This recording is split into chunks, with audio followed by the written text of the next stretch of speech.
স্বচ্ছতাৰ ক্ষেত্ৰত 1 লাখ টকা পুৰস্কাৰ পোৱা বঙাইগাঁৱৰ এখনি বিশেষ গাঁও। গাঁওখনৰ নাম নিগমঘোলা। নিগমঘোলা গাঁৱৰ ৰাইজে প্ৰতি মাহে গাঁওখন পৰিষ্কাৰ কৰাৰ বাবে হাতত তুলি লয় ঝাৰু, কোৰ, কাঁচি। গাঁৱৰ প্ৰতিগৰাকী পুৰুষ মহিলাই চাফ চিকুণ কৰিছে নিজৰ বাট-পথ। গাঁৱৰ বাট পদূলি চাফ চিকুণ কৰাৰ পৰম্পৰাত পৰিণত হৈছে গাঁওখনত। গাঁৱৰ বাট পদূলি চাফ চিকুণ কৰাৰ পৰম্পৰাত পৰিণত হৈছে গাঁওখনত।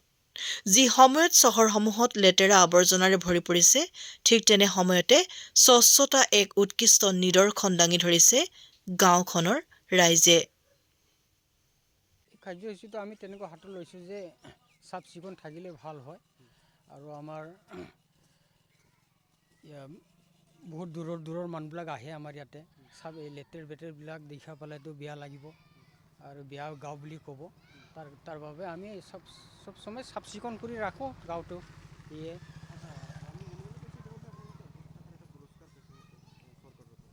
পুৰস্কাৰ পাইছোঁ আমি 1 লাখ টকা এই চাফ চিকুণৰ দ্বাৰা।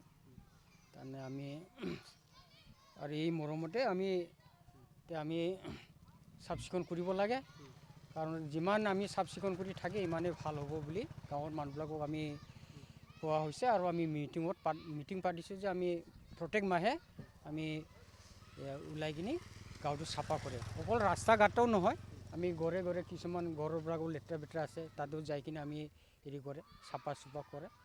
তাৰ কাৰণে আমাৰ মানুহবিলাক এতিয়া চাফ চিকুণতো আছোঁ আৰু এতিয়া বৰ্তমান কি আৰু